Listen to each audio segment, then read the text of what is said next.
Okay, so I don't know how long this video is gonna be, but because this is like this Yona episode, uh, it was okay. This Yona episode was, it was good. It was a good conclusion, and it really set like it was really focusing on like what everybody was really thinking, and really like what is gonna happen next, and that was really the focus of this episode. And the yellow dragon did join. I feel like he did join like really fast, which I was expecting him to join really fast because it seemed like he was kind of like a kind of funny guy. So it was just like, he's just gonna join. Like, so he just joined, and I still don't know what his power is, which I was really hoping we were gonna see what his power was. But he like, it seems like he's just a normal guy. Like, because he said he was really strong, but like his like skin was really strong, but he just got punched and he cried or something like that. Like, it hurt. So I was like, I don't know what your power is, and he's not that strong. So I mean, that really like, it's gonna irk me now because I'm just like, this show's over, and like I'm never gonna know until like next season if they have one. So, and but they all went back to Iksu, which was the guy that Yoon was going against and everything, like he was like living with. So I thought that was interesting because I wasn't expecting them to go back to Iksu. I was like, why do they need to go back? And it was obviously because he's the priest that can see like into like, he can see like prophecies and stuff. So so that was interesting. Iksu didn't really have much to say on stuff. It was really mostly on the questions that were being asked here on how Yona was like, what is going to happen now? They have all the 4 dragons. Like, what's her game plan? And she really doesn't know what the game plan is yet. And this is kind of like how it goes with everything. You have your best friend who betrayed you, but then like he's doing good in the kingdom, but everybody else thinks that he's like a good guy and everything, but you know that he betrayed you. So how are you going to even like, how are you going to make yourself seem to the people? Like, how are you going to, you have to, it's a really like convoluted dynamic that's going on here that you really like, you can't just rush in there and start doing everything. And that's really like what is being said in this episode, is just like, what are we gonna do, how are we gonna do it, and like it, and how everything's gonna be. And Yona's conclusion in this is actually really good, on how she just wants to like, go and basically fight off anything, just like Awad was the evil dictator or whatever in the place where the Green Dragon lived and stuff for the pirates. So she wants to go fight off people like that again and really protect the kingdom in that way. But I could see her coming against Suwon again later on, which is interesting and would be awesome, because I mean, Suwon again is like the Hawk, Suwon, and Yona dynamic is really what like this show is really what this show like goes on about. And I really do like that. Like, it's just like, you got the Hawk, Suwon, and Yona dynamic. You don't really know what like each one of them are thinking in this situation, because it's just like they don't even know what they're thinking in this situation, and that really is like really great because they do show that very well. Overall, let's get to this overall thing here. Story's great. This story is probably one of the best I've seen. It takes like a very old concept where like it's really, like the whole, you got the person and then the kingdom, and then they got the, overthrown and everything. But they take this story that's been told in many ways, and really like shows like you can really have a different way of telling the story and make it interesting and new. And that's really what I like about this. The struggle between Yona and everything, and how this little girl who's 16 years old has to run away from her kingdom because everybody's out to kill her. And then it just shows like she's not going to be a coward. And the thing about this whole coward thing is, she was very much just a pampered girl, and her father was not about weapons and everything. And this first 3 episodes really, or 4 episodes, whatever it was, really showed that that's what she was. And it was very like pointless. It seemed like very pointless. It's very boring in the beginning, and I really was just like, are we gonna move on from this? But it does make the first 4 episodes a big point in the later half when you see how much she's grown from that. And Yona, best character in the show, goes from the worst character in the beginning to the best character at the end. And that's what I like about this. This is like the development for Yona is amazing. The development on everything, and how she just has to push past all the stuff that she wants, and like basically how she is not a girl that wants to kill and wants to do all this and really wants to be grateful to her father and after his death and everything, and doesn't want to be able to pick up these weapons to do everything, but she has to push past that and really say, no, I have to do this to protect my kingdom. And she's not physically strong. She's never physically strong in any situation in this show.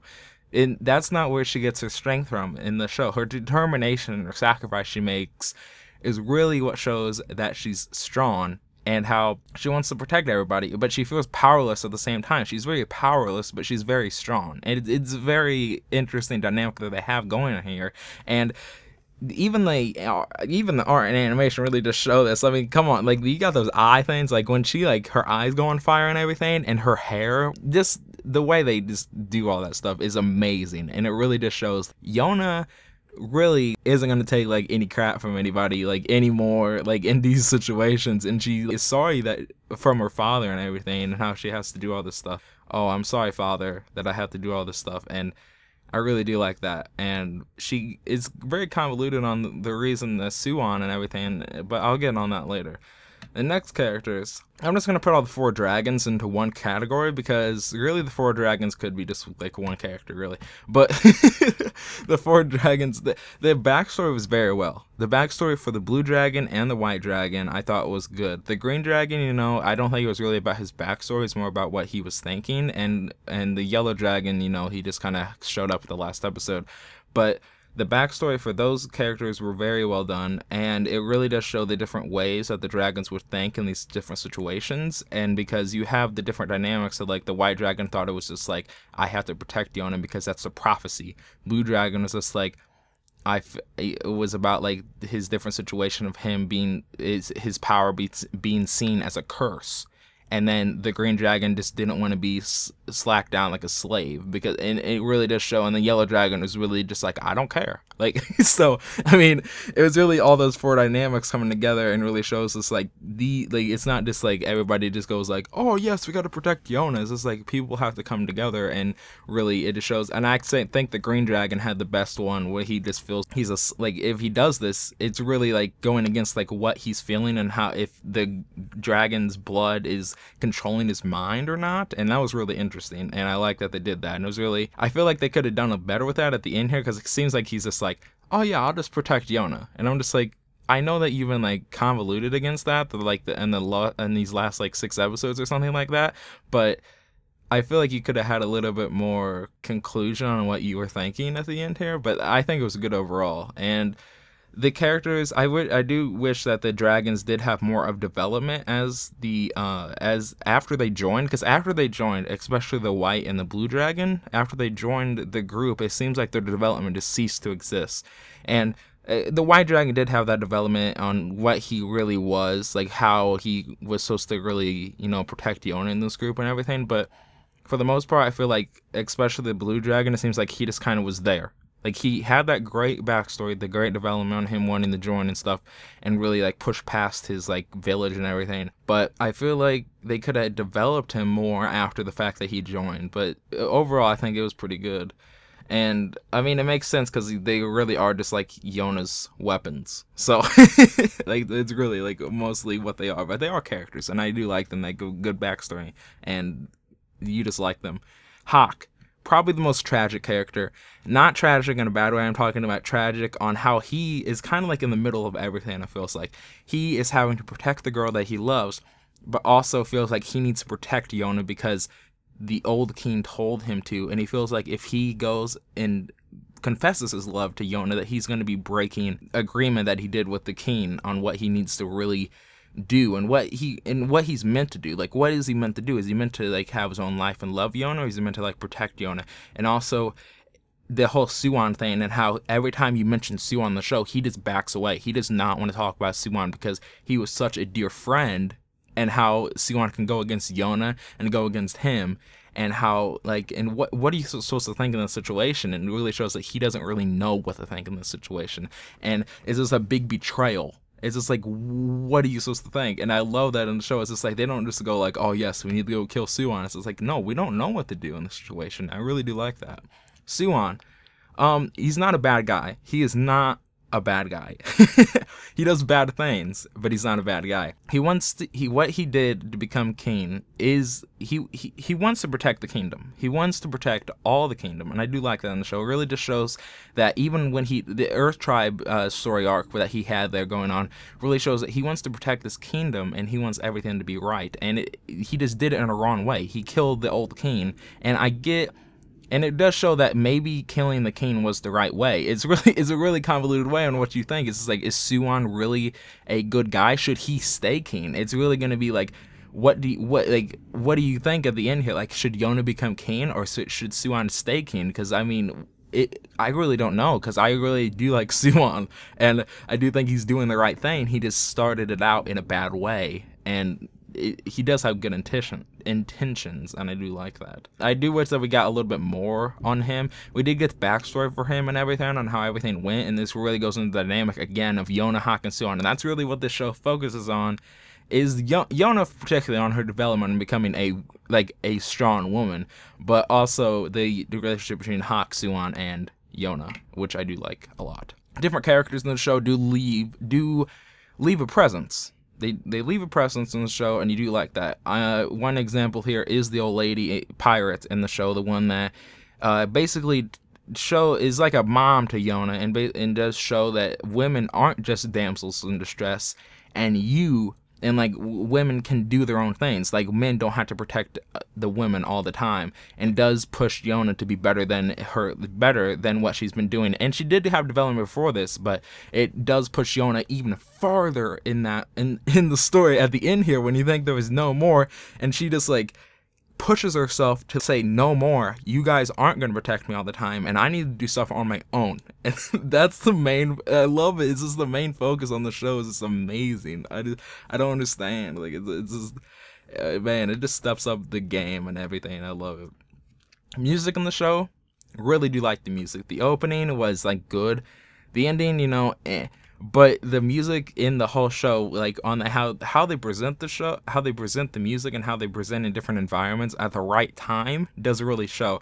And even the music at the end of the show, at the last minute, when they just had that music come on, I was like, oh my gosh, like, that was it was just like a wow moment, and I did love it so much. And even the sound effects that they have, like when Yona is going to basically try to kill Suwon and everything, like, it can't do it because she loves him so much, and like the way they just do the sound effects and also the music and even the art and animation in most of these scenes that they have, on how basically characters are convoluted, and also the way that they're developed and everything, on basically what they have to sacrifice, and it's just amazing. They really show that, and that's shown in Yona with the fire in her eyes, and how she wants to protect people, and how protecting people, and how she just loves people no matter what, but she also feels powerless, and she's not strong. Again, like, she's just not strong. It just shows that she really wants to protect people, and she is strong in the way of